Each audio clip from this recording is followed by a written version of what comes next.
Bonjour à tous, j'espère que vous allez bien. Alors aujourd'hui, vidéo assez particulière et on va faire une série de vidéos plutôt assez particulières où je vais tout simplement, non pas être la seule personne que vous verrez et qui va parler, mais on va tout simplement faire intervenir des personnes qui ont réussi principalement dans l'investissement, dans les crypto-monnaies, qui ont atteint leur indépendance et qui sont, pour la plupart même tous ceux que vous allez voir, qui sont tous aujourd'hui basés sur Maurice.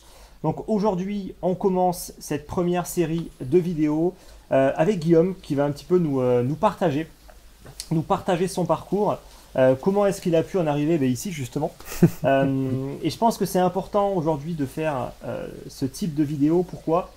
Parce que très souvent, on a l'impression qu'il faut juste investir dans le bon projet, que notre cher youtubeur ou tweetos adoré en fait va nous partager pour atteindre la liberté financière, le million et tout ce que vous voulez. Mais en fait, dans la pratique, dans le réel, c'est pas aussi simple que ça.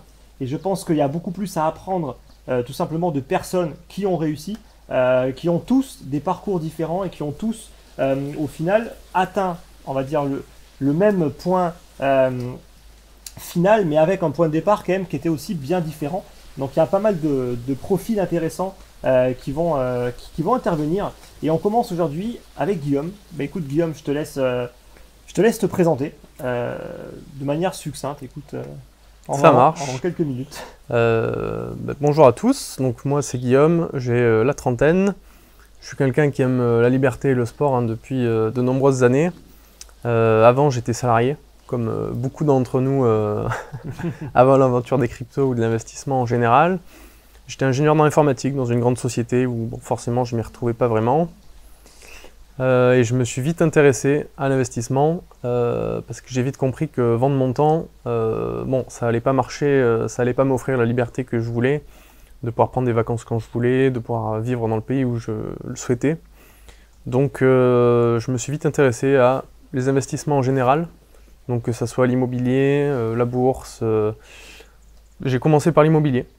Ça a été le plus commun, ce dont tout le monde parle, et surtout en France où c'est vraiment la pierre. La pierre que la pierre. C'est ça. Donc j'ai commencé comme tout le monde avec mon petit studio étudiant dans une grande ville, le classique. Donc voilà pour la petite introduction. Et est-ce que l'immobilier est justement le pilier d'investissement idéal pour aller atteindre un capital à 7 chiffres assez rapidement, tiens? Moi, l'expérience que j'en ai eue, c'est que c'est une classe d'actifs intéressante sur le moyen long terme et que pour gagner de l'argent sur le court terme, c'est beaucoup trop risqué. On prend trop de risques avec l'immobilier pour moi si on veut gagner de l'argent rapidement être indépendant de 2-3 ans. Pour moi, c'est pour se diversifier. C'est vrai que cette notion d'une part de risque, on a toujours l'impression que quand on nous parle de l'IMO, le risque il n'existe pas. Et surtout, on nous le vend toujours en fait comme le moyen pour n'importe qui pour atteindre l'indépendance, gagner plein d'argent et tout ce que tu veux. Mais en réalité, en fait, dans la pratique, il y a tout le monde dessus aujourd'hui. Et quand tout le monde est sur quelque chose, c'est pas forcément là où il faut être. Et je pense que tu as pu t'en rendre compte assez rapidement au final. C'est ça. Parce que si tu avais fait que de l'immobilier, t'en serais où en fait aujourd'hui en l'espace de combien de temps? C'est 3 ans? Ouais, ça me fait bientôt même 4 ans. 4 ans. J'aurais peut-être 1000 € net par mois. Quelque chose comme ça, avec un patrimoine autour des 600-700 000 € avec crédit, donc c'est pas du patrimoine net. Donc bon, ça aurait pas changé significativement ma vie sur le court terme. Ouais, c'est vrai qu'aujourd'hui, je trouve que on trouve des contenus, mais juste de partout en fait sur l'immobilier. Tout le monde nous parle que de ça. Et alors que nous, sur les cryptos, franchement, on vit quand même dans un autre monde, quoi. On vit en fait dans un autre monde où on a un levier d'enrichissement.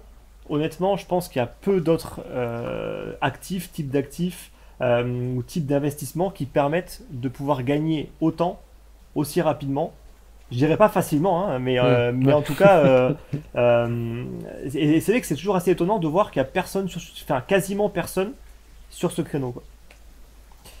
Donc, ce que je rajouterais en plus, c'est que Guillaume, tu avais quand même fait une école d'ingé, et tu avais quand même des revenus, on va dire, assez élevés. On va pas se le cacher. Donc mes revenus quand j'étais ingénieur, c'était de l'ordre de 2300 euros, 2400 euros net. Et ensuite, après, j'ai ouvert une société pour travailler le week-end dans l'événementiel en plus, pour forcément avoir plus de capital et essayer de gagner plus pour accumuler. Ça, c'est très important, hein. Il faut du capital et il faut une capacité en fait pour investir, même si les cryptos, nous on est là et les premiers à le dire que c'est justement là où il faut être pour générer beaucoup de rendement et beaucoup en fait de plus-value, mais quand bien même, il faut quand même un capital de départ. C'est pas avec juste 100 euros ou 1000 balles que tu as pu atteindre en l'espace de quelques années aujourd'hui un capital assez conséquent et avoir atteint une indépendance. Donc ça, c'est aussi toujours important en fait de le rappeler. Bien évidemment, en fait, que plus on a de capital et plus c'est facile. On va pas, voilà, il n'y a pas de secret par rapport à ça. Alors première question que j'aurais à te poser, en fait, c'est quelles sont les motivations qui t'ont poussé à investir dans les cryptos? Pourquoi justement les cryptos et pourquoi pas l'immobilier comme le fait la plupart du monde, quoi. Ah bah c'est venu d'une connaissance qui m'avait parlé de minage à l'époque. Et l'aspect technique, entre guillemets, d'avoir un ordinateur qui te rapporte de l'argent sans rien faire. Donc on arrivait dans cette notion de pas vendre mon temps. Elle me plaisait bien et l'aspect un peu geek aussi me plaisait. Donc j'ai commencé avec une machine de minage que j'ai montée moi-même. Donc c'était super intéressant. Je découvrais le monde des cryptos à travers le minage. Et ensuite j'ai vite vu qu'en fait on pouvait faire des gains. C'était dans le précédent marché haussier, donc 2017-2018. Et j'ai vu qu'on pouvait quand même gagner beaucoup d'argent rapidement. J'ai cru que c'était facile à l'époque. Donc voilà, après c'est l'appât du gain qui a pris le dessus et j'ai commencé à investir Bitcoin, Ethereum et des altcoins et des shitcoins du top 100 comme tout bon investisseur débutant. Donc voilà, d'une part sur l'appât du gain, et ce qui était intéressant, c'est que les cryptos m'ont aussi amené à m'intéresser finalement à la monnaie, parce que quand on creuse Bitcoin, on se demande à quoi ça sert et pourquoi tout le monde s'y intéresse, autre que pour l'aspect du gain. On découvre comment fonctionne la monnaie fiduciaire, les monnaies fiat, les monnaies de banque centrale, enfin voilà, on découvre tout cet univers et on apprend comment ça fonctionne. On pourra vous recommander certains livres que j'ai lus qui étaient intéressants en description de la vidéo. Ouais, bien sûr. Et donc voilà, me voilà parti dans l'univers des crypto-monnaies et avec la formation de CoinTips, la toute première, en 2018. Ouais, c'était le début de 2018, effectivement, la première formation. C'est vrai que maintenant, quand je la revois, j'ai un petit peu honte à me dire, putain. Mais au final, l'important, c'est que ça a pu aider. C'est surtout ça, en fait, le plus important. Mais c'est marrant. Parce que moi, c'est aussi par le minage que j'ai commencé. C'est peut-être aussi pas parce qu'on a fait une école d'ingé et que voilà, on a quand même une main dans la tech de base. Mais pareil, moi c'était le mining du Litecoin. Parce que le Bitcoin c'était déjà fini, il fallait des machines spécialisées, même en 2014, je crois. Mais on pouvait encore miner du Litecoin sur des cartes graphiques. Chose qui, à mon avis, aujourd'hui n'est plus possible. En tout cas, pas le Litecoin, mais bon, il y a plein d'autres cryptos. Par contre, ce que moi je préciserai quand même, c'est que le minage a été une porte d'entrée, mais ce n'est en aucun cas, en tout cas ni pour toi ni pour moi, le minage qui nous a permis en fait de vraiment accumuler beaucoup de crypto-monnaies et de pouvoir après justement atteindre clairement, cette fameuse liberté, quoi. Je crois que si on n'est pas une immense entreprise à côté d'un barrage hydraulique ou dans des pays où l'énergie est peu chère, on n'a aucune chance d'en profiter. En tant que particulier en tout cas. Ouais, je pense qu'effectivement, il y aura toujours des exceptions, on va dire les premiers mineurs de Bitcoin, etc. Effectivement, eux, ils étaient là au bon moment. Et ceux qui, par miracle, parce que je pense qu'ils ne sont pas nombreux, ont encore du Bitcoin qu'ils ont miné à l'époque, oui, effectivement, eux, ils ont pu gagner beaucoup, mais en réalité, on va être confronté à tout un tas d'autres problèmes, de problèmes psychologiques principalement, qui fera que on va bien évidemment vendre bien avant de faire des plus-values en fait de folie. Et c'est pour ça que voilà, il y a peu, en tout cas je connais peu de personnes qui ont débuté par le minage et qui sont encore aujourd'hui dans le minage. Pour aller directement dans le dur en fait, quelles sont les stratégies qui ont le mieux fonctionné pour toi? Et je pense que ça pourrait en surprendre certains en fait de voir parfois que la simplicité c'est ce qui fonctionne le mieux, quoi. Oui, ben moi ça m'a surpris aussi après coup. Moi, ça a été le DCA, le Dollar Cost Average, donc de mettre une somme fixe tous les mois, par exemple, toutes les semaines, peu importe, pour moyenner son prix d'achat. Et d'après, on peut se dire, une fois qu'on se forme au swing trading ou autre, que ça sera beaucoup mieux, etc. Mais finalement, dans les faits, moi, c'est ce qui m'a le mieux réussi. De faire un DCA, finalement, de lisser les risques, surtout quand on débute, parce qu'en fait, timer le marché, déjà, quand on est un professionnel, qu'on a de l'expérience, c'est compliqué. Ouais. Donc quand on débute, sincèrement, on n'a aucune chance, ou alors ça peut marcher une fois avec le hasard, mais on reperdra tout la fois d'après, la chance sera plus là. Donc voilà, le DCA, moi c'est ce que je recommande même à tous les gens et tous ceux qui sont autour de moi qui ont réussi. Tout le monde a fait du DCA également. Donc je crois que là-dessus, il n'y a pas trop de débat. C'était la stratégie de base qui était dans ma première formation. Si tu es un débutant, fais du DCA et arrête de te prendre la tête à vouloir timer le marché, à vouloir acheter les points bas. Moyenne ton prix et tu seras déjà au-dessus du lot. Et mine de rien, c'est ce qui fonctionne très souvent. Je dirais pas que c'est pas le seul truc qui fonctionne, mais en tout cas, ça fait partie pour moi des stratégies les plus simples qui fonctionnent toujours et qui vont toujours fonctionner. Parce que tu te prends pas la tête à savoir quand acheter. C'est ça, ça permet de ne pas se faire piéger par le marché comme la majorité des débutants et même confirmés. Hein. Ouais. Donc après, tu as quand même fait de la diversification, donc tu as fait stratégie classique de DCA, plus diversification sur les alts.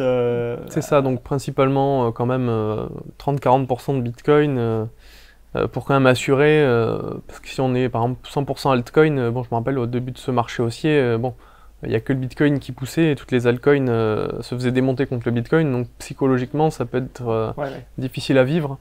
De voir le Bitcoin faire x2 et voir son portefeuille stagner ou faire 20%. Donc je trouve que c'est important de se diversifier quand même dans des altcoins capitalisés, hein, au moins du top 50.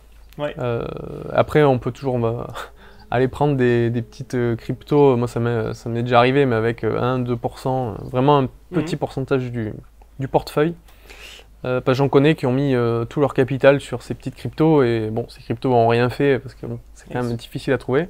Et du coup, ils sont passés à côté du marché aussi. Ouais, c'est un peu ça. C'est-à-dire que on peut prendre du risque et c'est ça en fait qui est important, c'est la gestion pure du risque. Ça veut dire que déjà, moi j'estime que ceux qui font un portefeuille sans Bitcoin, ok, si on prend de l'Ether à la place, je pourrais leur dire ok, pourquoi pas. Mais ceux qui prennent ni Ether ni Bitcoin et qui vont te dire moi je veux juste faire un portefeuille qui performe le plus, en fait ce qu'ils ont oublié au passage, c'est que pour être capable de survivre à ce marché, il faut gérer son risque. Et si on prend trop de risques, eh ben forcément en fait ça peut ne pas fonctionner et là on peut être amené à complètement tout sous-performer, voire à perdre de l'argent. Et c'est vrai que mettre tout son pognon sur des shitcoins, c'est ça en fait le problème, c'est que ça peut marcher, mais c'est vraiment du loto pour moi parce que c'est qui tout double. C'est vraiment ça marche ou ça marche pas. Et si ça marche pas. Et après, l'autre problématique, c'est qu'on en connaît qui sont tombés sur la bonne crypto, mais qui après, même psychologiquement, ont pas tenu. Donc, même si on trouve la bonne crypto, c'est pas non plus gagné. Ouais, effectivement. Ben, je pense qu'on pense à la même. Hein. On pourrait parler en fait du Celsius, qui était un projet. Enfin, je sais pas en tout cas si c'était celle-là que toi tu. Oui, par exemple, j'en ai plusieurs, mais oui. C'était un projet qui, effectivement, au tout début, était un projet parmi tant d'autres, mais qui n'avait rien d'exceptionnel. Et on connaissait donc des personnes qui étaient à fond dans ce projet et qui avaient investi beaucoup d'argent en fait dedans. Et quelques années après, le token a été multiplié par X100 ou X+. Et ces personnes-là, en fait, ont été amenées à vendre bien avant sur un x2, x3, parce que ça représente déjà beaucoup. Et ça, on a des exemples vraiment très importants à chaque fois. D'où l'importance de ne pas tout miser sur ça. Parce que être sur les bons projets, c'est bien, mais après, il faut être capable de tenir. Et c'est là où ça devient beaucoup plus compliqué. Ça, on va justement être amené à en parler. C'est ça. Et la dernière stratégie, ça a été le swing trading. Donc c'est du trading plutôt moyen-long terme, mais ça, je précise, ça a été quand même... ça m'a réussi uniquement 1 an et demi ou 2 ans après la première formation. Donc c'est vraiment, faut se former, mais c'est surtout la prise d'expérience et apprendre à se connaître qui va faire la différence sur la suite. Donc voilà, si jamais vous vous intéressez au trading, ne pensez pas réussir et être, comme dans tout métier, au bout de 1 ou 2 ans, déjà très profitable et à l'aise Voilà. Ouais, et puis surtout qu'il ne faut pas commencer avec un gros capital. Enfin, il ne faut surtout pas se Mm. dire, c'est bon, j'ai 100 000 de côté, j'ai envie de faire du swing trading pour pouvoir en vivre et partir Mm. du principe que juste après une formation, on va être capable en fait de correctement le Ouais. faire, quoi. Parce que autant si on n'a pas de capital, je me dis, on perd un peu de temps, mais au moins on perd pas trop d'argent. Ouais. Mais ceux qui démarrent avec un gros capital, eux, ils prennent encore plus de risques. Et ça, je pense que ça, c'est aussi important de bien le préciser. Le plus important, c'est les erreurs et surtout d'accepter les Mm. erreurs. Donc, quelles sont justement tes plus grandes erreurs en tant que crypto investisseur? Euh, la première, ça va être d'avoir investi trop de capital d'un coup. Donc, quand j'ai vu au début que ça marchait, entre guillemets, donc dans un marché haussier, tout le monde gagne de l'argent, c'était facile. Et du coup, on commence à mettre 1000, 2000, 5000, 10 000 et on commence à mettre beaucoup d'argent alors que on oublie un peu les risques et que demain ça peut se retourner ou disparaître. Mhm. Et donc j'ai mis beaucoup trop de capital à mes débuts et le problème de ça, c'est que ça facilite, on va dire, l'apparition et la puissance de tous les biais psychologiques qu'on connaît et ça mène à faire plus d'erreurs. Pas forcément des panic sells ou ce genre de choses, mais c'est quand même. Je pense que si j'avais pris 30 ou 50% de ce capital-là, j'aurais eu les mêmes résultats qu'aujourd'hui parce que il y a certaines erreurs que je n'aurais pas faites. Ouais. Donc Ça, c'est sûr que oui. voilà, y aller trop gros, trop vite parce que on veut gagner, tout le monde, hein, tout le monde doit être libre. Donc forcément, on sait que si on met que 1000 euros, ça va être dur d'arriver à 1 million. Ouais, effectivement. Ouais. On dira pas que c'est impossible, mais on n'en est pas loin. Enfin, il faut après être capable de garder un peu les pieds sur terre. Mais ce qui est important en fait dans ce que tu dis, c'est que avoir du capital, c'est bien, mais ça peut aussi en fait se retourner contre nous parce que on n'est pas habitué tout simplement à gérer rapidement des grosses sommes d'argent. Mm. Et même si on a en fait le capital de côté, même s'il y a des personnes qui ont économisé en fait durant des années, qu'ils ont 50, 100 000, voire plus en fait de Ouais. côté, ça ne veut pas dire qu'il faut forcément tout investir tout de suite parce que justement, je pense qu'on peut Mm. faire encore plus d'erreurs qu'une personne qui va débuter avec un capital beaucoup moins important, quoi. Clairement. Moi, je me rappelle par exemple du meilleur moment où j'avais subi ça, c'est j'avais rajouté une allocation assez importante de l'ordre de genre 30% de mon capital actuel. Et en fait, c'était 2 semaines avant le crash Covid, Ok. où en gros le Bitcoin avait fait moins 50%.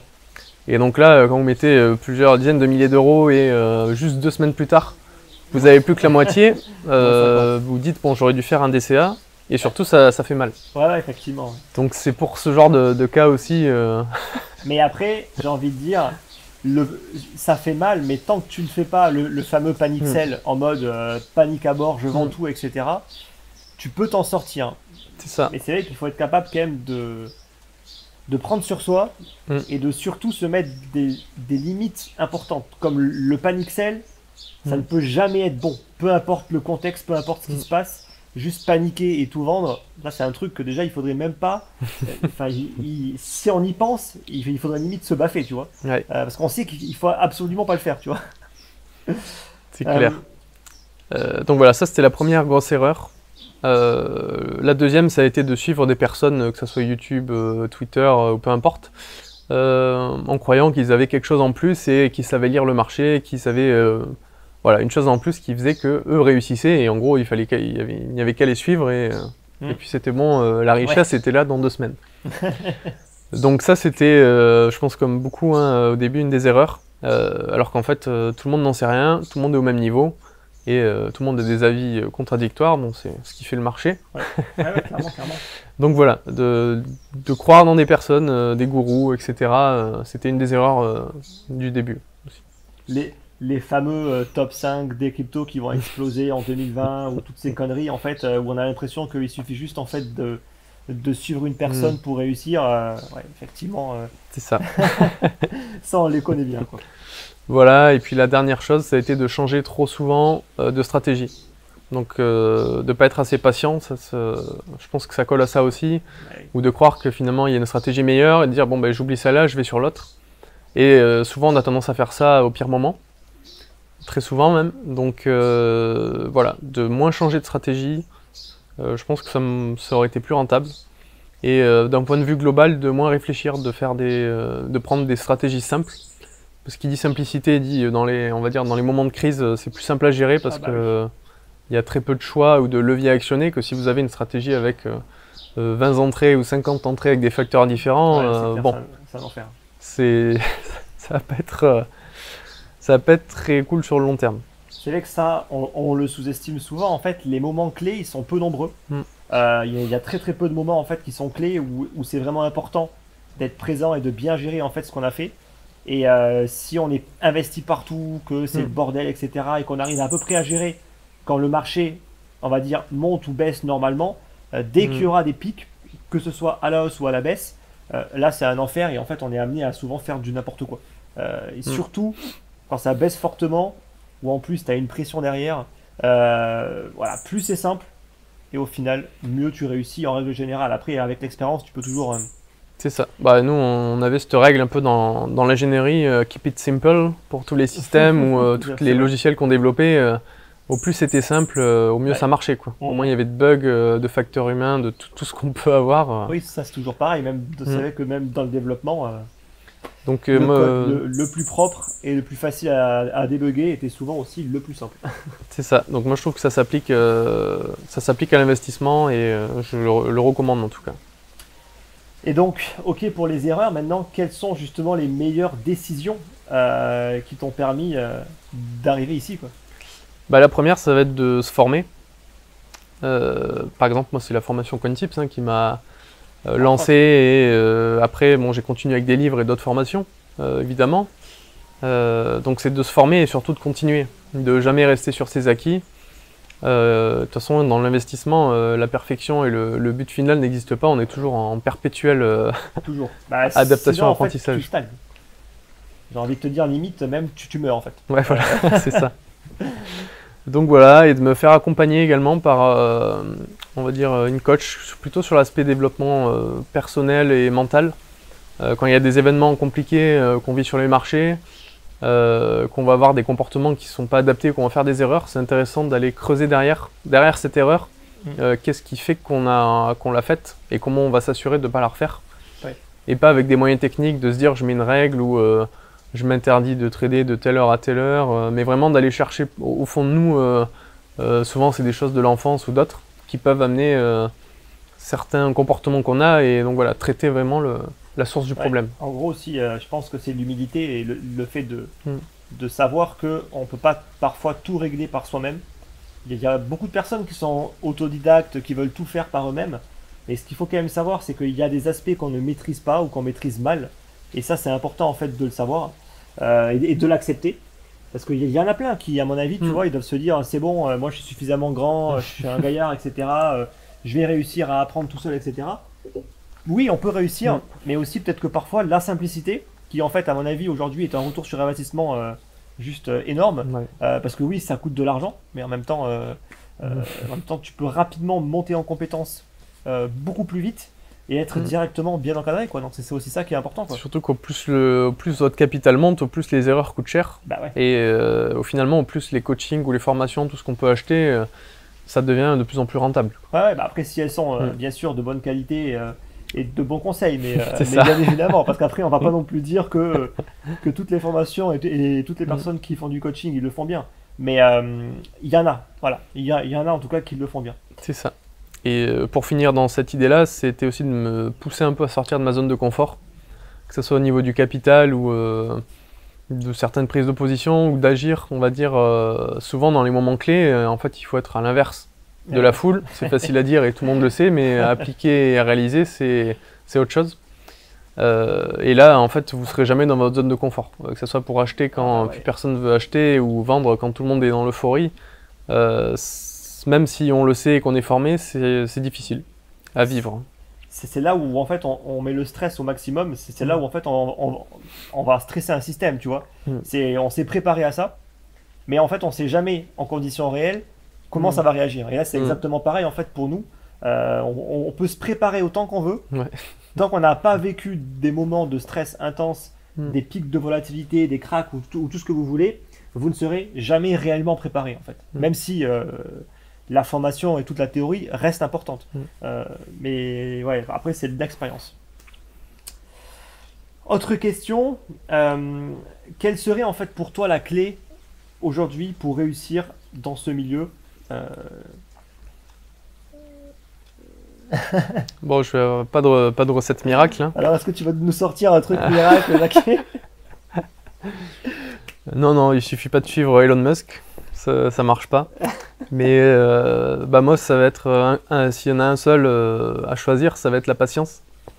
Moi, c'est l'impatience qui m'a coûté cher, et j'ai aussi vu beaucoup de gens autour de moi qui avaient les capitaux, les moyens, et qui étaient vraiment bien partis et qui ont tout perdu, ou la majeure partie de leur capital lié à l'impatience, à vouloir prendre du levier rapidement pour vite atteindre leurs objectifs, à vouloir tout miser sur les altcoins parce qu'ils voulaient vite arriver à 100 000, 300 000, etc. Donc voilà, c'est vraiment la patience, même si on a cette impression dans les cryptos que tout va vite et qu'en une année ou même quelques mois on va devenir millionnaire. C'est pas vrai. Et surtout, il faut être préparé. Si on peut reprendre par exemple l'image d'un sportif avec les Jeux Olympiques, le marché haussier, le bull run, on peut dire que c'est les Jeux Olympiques. Et qu'avant de pouvoir déjà arriver à se qualifier aux Jeux Olympiques, il faut prendre en expérience, faire des compétitions, perdre, gagner, il faut s'entraîner, et c'est pas à l'échauffement des Jeux Olympiques qu'on commence à se former, quoi. Ouais, exactement. Et le problème, c'est que la plupart des gens, en fait, ils arrivent dans les cryptos sur la piste de départ. Voilà. C'est ça, ils s'échauffent. Et ils pensent que c'est bon, les gars, on y va, quoi. C'est ça. Donc voilà, être patient, et il y aura toujours des opportunités, elles seront différentes, mais il y en aura toujours, donc il faut être patient. Et donc en fait, ce qui est important, c'est que d'un côté, ça va pas vite, mais de l'autre, ça va très très vite. Parce qu'en fait, si on continue sur l'image des JO, une fois que tu es sur la piste, le mec qui fait son 100 mètres, ça va durer à peine 10 ou 15 secondes. Et en fait, ce qu'il faut juste prendre en compte, c'est que derrière, il y a eu des années en fait de travail. Donc, et les cryptos, c'est souvent ça. C'est on bosse, on se positionne correctement, on investit, on travaille sur plein de choses. Et après, c'est juste l'histoire de quelques semaines, voire mois en fait dans les cryptos, qui font mais complètement exploser en fait un portefeuille. Et donc la patience, la clé, sans aucun doute, même pour moi. C'est ça. Pour réussir, quoi. En tout cas, il y aura moins besoin de patience que l'immobilier, où il faudra plusieurs dizaines d'années, mais il faut quand même être patient, et c'est pas une ou 2 années qui peuvent suffire. Ouais, effectivement. Autre question qui me semblait très très importante. Il y a souvent en fait ce qu'on imagine quand on se lance dans les cryptos et la réalité. Donc, qu'est-ce que tu imaginais toi à tes débuts d'investisseur versus maintenant là où tu en es arrivé aujourd'hui, en fait, où tu te rends compte que en fait, tu avais sûrement plein d'idées complètement fausses. Donc si tu pourrais en citer quelques-unes, quoi. La première, c'est que j'allais devenir riche avec le minage. Et je m'étais pas dit, bon, si tout le monde peut le faire chez lui avec un ordi, bon, c'est qu'il n'y a pas assez de barrières à l'entrée. Mais bon, j'y croyais à l'époque. Maintenant, c'est plus le cas. Et voilà, donc après, une fois que le minage n'a plus marché, je trouve que c'est un peu devenu un rêve, et je pensais que c'était pas pour moi, et puis j'étais un peu déçu. Et je pensais que ça serait beaucoup plus long. En fait, une fois qu'on atteint un certain capital, dès qu'on atteint 100 000 ou 200 000, en fait, c'est vrai qu'après un x2, ça fait de suite des montants à 6 chiffres. Tout va très vite. Et ça va plus vite. Donc moi, finalement, c'était vraiment jusqu'à 100 000 euros, où c'était un peu long, compliqué, et après, c'est allé très vite. Ça veut pas dire que c'était facile, mais c'est allé beaucoup plus vite que ce que je pouvais penser à l'époque. Donc on dit l'argent appelle l'argent, bon, c'est vrai, dans les deux sens, faut pas l'oublier. Je pensais pas que ça serait aussi difficile de subir la volatilité. On sait que le Bitcoin il est volatile, on se surestime souvent pour tout en général. Ouais, bien sûr. Et voilà, je pensais que ça serait moins difficile à supporter. Il y a eu des moments vraiment difficiles, bon après on apprend, hein, mais voilà, je pensais que ça serait simple, comme beaucoup de gens au début, je pense. Ouais, effectivement, oui. Voilà, et je pensais aussi que c'était de la chance au début. Que ceux qui avaient réussi, bon, ils avaient de la chance d'avoir investi en 2008, 2010, et puis voilà. Ça, c'est un peu le truc facile des mecs frustrés qui vont te dire ah lui, il a eu de la chance, etc. Mais qui n'ont absolument aucune idée par où tu es passé, quoi, tu vois. C'est ça. Et il y a, enfin, il y a peut-être des personnes qui ont eu de la chance, mais d'une certaine manière, ils ont eu aussi l'audace de le faire et ils ont eu quand même la réussite de peut-être même par coup de chance de réussir à, peut-être à garder des positions, à supporter de la volatilité et ça, c'est tout sauf de la chance, tu vois. C'est ça. Donc, la chance n'existe pas. Quand vous allez gratter un ticket de loto, c'est de la chance. Parce que là, c'est immédiat, vous gagnez ou vous perdez. Il n'y a aucune étape, tu vois, transitoire. Alors que là, dans les cryptos, pour le coup, non, il y a une étape transitoire, qui est justement l'étape la plus complexe, celle où il faut être patient. C'est ça. Il faut tout mettre en place, quoi. Ok. Moi, je vais quand même le dire, même si c'est pas moi en interview, mais ça me semble important en fait de le dire, tu vois. C'est que moi, j'avais toujours l'impression de croire qu'il y avait un truc, que certaines personnes, il y avait un truc, ils avaient une connaissance secrète, ou ils avaient un truc que personne ne savait, et que c'était grâce à ça en fait que ces personnes-là avaient réussi à atteindre un très très haut niveau en termes de capital. Et même parfois, moi je le fais pas, mais il y a des personnes qui jouent là-dessus pour vendre des formations, pour te vendre des méthodes miracles ou des conneries. Mais en fait, dans la réalité, il n'y a aucune méthode miracle. Ça n'existe pas en fait, tu vois. Et ça c'est vraiment un truc. Ça m'a mis du temps, tu vois, à m'en rendre compte. Mais au final, voilà, après une fois que tu es de l'autre côté, bah, tu t'es rendu compte que, bah, en fait, non. Il n'y a rien de miracle, il n'y a pas de truc secret, de quoi que ce soit qui permet en fait d'y arriver. On a tous les mêmes armes. Ça, je pense que c'est important de le dire. On va bientôt finir. Il nous reste encore 2 petites questions. Donc là, c'est plus pour ceux qui ont gagné beaucoup d'argent.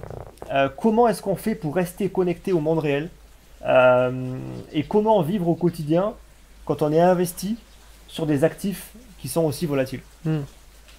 Oui, ça c'est les bons problèmes entre guillemets qu'on découvre, mais qui peuvent être aussi radicaux et vite nous ramener d'où on est parti. Donc, moi je dirais dans un premier temps, j'ai eu de la chance de m'intéresser à l'immobilier et à d'autres classes d'actifs et d'avoir fait déjà des premières opérations. Du coup, on garde quand même, on connaît les chiffres, on connaît les rendements, on connaît les avantages et inconvénients de ces classes d'actifs. Et on est déjà ouvert à d'autres classes d'actifs. On n'est pas Bitcoin ou crypto maximaliste, c'est-à-dire qu'il n'y a que ça dans la vie. Ouais. Faut pas l'oublier, mais Ouais, il y a d'autres classes d'actifs. Donc voilà, moi je m'intéresse à d'autres classes d'actifs. L'immobilier toujours, mais avec peut-être des façons de le faire un peu plus passives. Donc ça permet voilà, de garder quand même un pied dans la réalité des rendements immobiliers par exemple. Ah, oui. Et sur des actifs qui sont aussi beaucoup moins volatiles. Donc voilà, ça c'est ce qui me permet entre guillemets de rester connecté à la réalité, on va dire. C'est vrai que si on compare par rapport à l'immobilier, nous en fait dans les cryptos, pour aller générer même parfois plus de rendement que ce que va générer une personne dans l'immobilier, sans avoir rien à faire, c'est les plateformes de lending, tu vois. Aujourd'hui, c'est quand même fou de se dire, on se met en stablecoin, on se met sur Nexo, sur Celsius, YouHolder ou ce que tu veux, et on peut générer entre 8 et 12% par an. Ouais. Et c'est vrai que ça, on pourrait quand même se dire, ok, bah en fait, je vais tout mettre dessus. Enfin, tu vois, tout l'argent que j'ai pas forcément envie en fait d'investir, je vais tout mettre là-dessus parce que c'est plus simple, ça me rapporte plus. Mais comme tu dis, en fait, il faut quand même prendre en compte les risques, comme toujours, en fait, de toute façon, pour survivre, parce qu'on ne sait pas de quoi l'avenir est fait. Il faut absolument se diversifier, même dans ce qui rapporte moins, comme l'immobilier, même comme par exemple le marché classique action, voire même parfois l'obligataire, les fonds monétaires, les métaux précieux, etc. On sait que ça rapporte rien ou quasiment rien, mais par contre ça préserve. Et ça c'est important en fait de juste pas être que exposé aux cryptos. On peut être beaucoup exposé, mais quand même faut un minimum assurer quoi, ses arrières quoi. C'est ça. Moi, je me pose régulièrement la question, si demain tout s'arrête pour l'événement que personne peut prévoir, sinon, sinon c'est trop facile. Qu'est-ce qui me reste et est-ce que je peux me relever? Est-ce que ça impacte, comment ça impacte ma vie? Si demain je perds toutes mes cryptos, je fais en sorte quand même d'avoir un minimum qui assure le niveau de vie avec lequel je suis à l'aise. Et puis après, je sais que je pourrais en reprofiter la prochaine fois, mais il faut absolument pas retomber ou faut pas retomber à zéro quoi. Même pire, finir endetté ou autre si ça se passe mal dans les cryptos. Par contre, voilà, si tu retombes par exemple et qu'il te reste 100 ou 100K ou 200K, que tu avais justement mis de côté en réserve, bah, tu as de quoi rebondir, tu vois. Alors que si justement tu as fait un gros all-in en mode c'est bon, les cryptos c'est l'avenir, oui, sûrement, mais on sait jamais. On sait jamais. Donc, ça aussi, très important. Donc voilà, dans la globalité, ça va être de ne pas avoir l'ensemble de son patrimoine dans les cryptoactifs. Même si nous, bon, forcément, on est quand même surexposé comparé à des gens qui vont dire on met 1-5% de notre patrimoine dans les cryptos. C'est sûr. Mais voilà, il faut faire attention et pas non plus être exposé à 100% ou plus. Mais avec quand même une certaine gestion du risque, tu vois. Je pense pas que toi ni moi, on a tout investi au même endroit, dans la même stratégie, dans les cryptos. On est quand même diversifié sur plusieurs stratégies, sur plein de choses différentes. Donc ça, c'est vraiment la base de la base, se diversifier pour être capable de tenir en fait sur une longue période de temps, quitte à diversifier même sur des stratégies qui ne sont pas gérées par soi-même. Au final, toi tu l'as fait, moi je l'ai fait, parce qu'on n'est pas infaillible. Et de nouveau, en fait, l'humilité, c'est la chose, je pense aussi, l'une des choses les plus importantes pour être capable de tenir en fait dans ce milieu-là. C'est ça. Et pour terminer, je dirais que il faut avoir des objectifs de vie clairs. Donc quand je dis clair, c'est je veux être libre. Bon, libre, qu'est-ce que ça veut dire? Est-ce que moi, pour être libre, je veux telle maison, je veux pouvoir voyager, je veux pouvoir être libre de mon temps. En fait, combien ça me coûte par mois? Des personnes, ça va être 2000 euros, d'autres, ça va être 10 000. Chacun a son propre niveau de vie. Et ces objectifs, ils aident à rester, on va dire, un peu lucide dans le monde des cryptos. Où si vous courez toujours après le gain, bon, il y a un moment où ça va mal se passer et vous pouvez vite retomber. Donc c'est quand même, je trouve important d'avoir des objectifs de vie et qui soient dans le plan, quoi. Bah ça, en fait, ça permet aussi en fait de vendre, parce que on a beaucoup parlé en fait du DCA, de comment est-ce qu'on achète, mais il y a une des choses qu'on parle jamais, c'est comment vendre. Et c'est vrai que j'en connais qui n'ont pas d'objectif. Aujourd'hui, ils ont 2, 3, 4, 5 millions de dollars et ils savent pas quoi faire. Et en fait, ils continuent. Et en fait, ils n'ont rien vendu et ils continuent parce qu'en fait, ils n'ont aucun objectif. Donc en fait, ils peuvent monter à 50 millions, à 100 millions. Et le pire, c'est que même parfois, ils gardent leur niveau de vie actuel. C'est-à-dire qu'ils peuvent encore vivre en fait dans des petits appartements, juste dépenser juste que quelques centaines d'euros par mois. Alors que les mecs, derrière, ils ont des millions. Parce que justement, ils ont aucun objectif de vie. Et ils savent pas où ils vont. Et le risque, c'est que si demain ça s'arrête, si demain il y a un Black Swan, on ne sait pas ce qui se passe, tu vois. Tu te prends une énorme claque. En fait, le mec, il peut complètement retomber en fait sur ses pattes, juste parce qu'il n'avait aucun objectif et il n'a pas été capable de vendre quoi que ce soit, tu vois. C'est ça. Donc, très très important. On va finir avec ce long interview. Si tu pouvais donner des conseils à ton toi, jeune investisseur, lesquels seraient-ils? Le premier, on en a parlé, c'est d'être plus patient. Donc de vraiment tenir un DCA peut-être même plus longtemps ou d'utiliser même que le DCA et de patienter. Vraiment d'être patient et pas vouloir faire des gains rapidement parce que c'est toujours contre-productif et toutes les personnes autour de moi que j'ai vues ne pas être patient, finalement c'est ceux qui ont le moins bien réussi. Et étrangement, tous ceux que je connais autour de moi qui ont été très patients, qui sont même déconnectés, c'est ceux qui ont les meilleures performances. Donc ça mène aussi au biais d'action où on a toujours envie de toucher, toujours comme un peu dans le monde du travail, où au plus on touche, au plus on travaille, au plus on est censé être productif, alors que c'est pas forcément le cas. Non.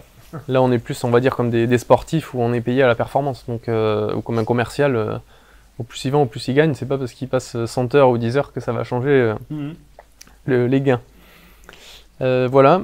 La seconde, ça va être de toujours agir de façon progressive, jamais faire des changements brutaux, comme je sais pas, dans l'espace ou un avion, il y a toujours des courbes bien arrondies, donc on va dire la même chose.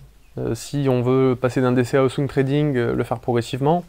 Si on veut investir 100 000 euros d'un coup, c'est pareil, progressivement. Voilà, ça m'a coûté plusieurs fois de changer de façon brutale, donc toujours le faire par phase. Parcimonie. C'est ça. En douceur, parce que c'est vrai qu'au final, de nouveau, c'est toujours la même histoire. Le capital, on n'y est pas habitué. Même si avec 10K, on s'en sort bien, on gère bien, si demain on reçoit un héritage, qu'on a 200 000 balles à placer en plus, tu vois, ne pas se précipiter à se dire c'est bon, j'ai réussi à le faire, donc là je vais faire pareil, tu vois. C'est ça. Et comme d'hab, l'humilité, on ne sait pas, donc le fait de le faire de façon progressive, ça admet que le choix qu'on va faire pour changer de stratégie, il n'est pas exact, et de toute façon il ne le sera sûrement pas, et de le scinder en plusieurs parties, ça va le rendre ça va le rendre plus performant. Ouais, effectivement, je pense que là, on a vraiment bien insisté sur les points qui sont les plus importants. Mais ce qui est assez ironique, c'est qu'en général, on n'en parle pas parce que c'est barbant. Et je suis sûr qu'il y en a plein qui ont dû partir parce qu'ils ont dû se dire quoi? Attends, mais la clé, c'est la patience. Le mec se fout de notre gueule, tu vois. Moi, je veux savoir dans quelle crypto investir, c'est quelle crypto va faire un x100 demain, etc. Tu vois. Mais dans la réalité, quand on regarde la majorité en fait des gens qui ont réussi, qui ont gagné des grosses sommes d'argent en fait dans ce marché, ben, c'est pas justement en ayant une pensée comme ça, quoi. C'est ça. C'est en pensant plutôt justement comme Guillaume, quoi. Et je pense que toutes les autres personnes qu'on connaît autour de nous avaient tous quand même majoritairement du Bitcoin et de l'Ether, Ouais. par exemple. Et voilà. Et puis le dernier, ça va être de surtout pas sous-estimer l'aspect mental. Moi, plus le temps passe, au plus je me rends compte que c'est de plus en plus du mental et de moins en moins de la technique, ou même pour l'analyse technique, tout ce qu'on peut voir dans le trading. Ouais, Bon, bien sûr. c'est un tout petit pourcentage, tout le monde peut l'apprendre, même au collège. Bon, Ouais. tracer des lignes et voir quand le prix passe, tout le monde peut le faire. Aucune complexité. Mais c'est voilà, vraiment l'aspect mental qui fait la différence hein, avec une minorité et la majorité. Donc n'hésitez pas à vraiment axer l'expérience et le mental, quoi. Donc on mettra en fait des livres qui toi t'ont sûrement aidé pour la partie psychologique. Bon, c'est souvent en anglais. Ouais, en français, il n'y a pas grand-chose. Donc, Ça veut pas dire en fait que du côté outre-Atlantique ils sont meilleurs, hein, et forcément ils sont plus nombreux. Donc forcément on trouve plus de contenu. Mais en tout cas, je pense que c'était important. Donc c'est important aussi d'expliquer comment est-ce qu'on en est arrivé là. Parfois c'est plus simple que ce qu'il n'y paraît. Et il n'y a pas de secret. Et comme tu l'as dit, en fait, on le dit déjà. Enfin moi ça fait très longtemps que je le dis. La technique c'est 20%, 30%. Le plus important, c'est pas ça, c'est tout le reste, la partie psychologique, comment est-ce qu'on va gérer ses risques, c'est ça en fait qui va compter le plus, et c'est pas les analyses techniques, ça on s'en fout en fait, même j'ai envie de te dire, parce que c'est pas compliqué, tu vois, tu prends ton manuel et tu vas le suivre, sauf que on prend 100 personnes qui vont tous avoir le même manuel, on le sait, le résultat final, il sera jamais le même, et c'est ça en fait qui crée toute la différence, donc ça il faut travailler dessus, voilà. C'est ça, donc comme je dirais même tous les métiers, hein, c'est une fois que vous avez la pratique, la théorie, il faut pratiquer et c'est là que vous allez vraiment commencer à apprendre. Ouais, de toute façon, même nous on l'a vu, on a fait une école d'ingé. Dans le monde réel, on a bien vu en fait que pour le coup, ce qui nous a, enfin en tout cas à moi, ce qui m'a servi le plus, c'est de tout le temps évoluer. Et de ne surtout pas juste me dire c'est bon, je vais juste appliquer ce que j'ai appris, tu vois. C'est ça. Donc ça, de toute façon, c'est classique pour réussir même dans le monde du travail. La capacité en fait d'évoluer, de s'adapter, en tout cas dans l'informatique, c'est hyper important, quoi. Ok, bah écoute, en tout cas, merci Guillaume pour ton partage. Donc nous, on continuera cette série de vidéos avec d'autres personnes qui sont aussi sur Maurice et qui ont aussi des parcours parfois différents. Et c'est aussi pour ça que c'est important en fait de juste voir que non, il n'y a pas qu'un parcours qui peut exister. Il y a plein de parcours différents avec une finalité qui au final est elle plutôt similaire. Donc si vous avez des questions, écoutez, n'hésitez surtout pas à les poster dans l'espace de commentaires. N'oubliez pas le petit like pour le soutien et on se retrouve à très vite pour la prochaine vidéo. Bye bye.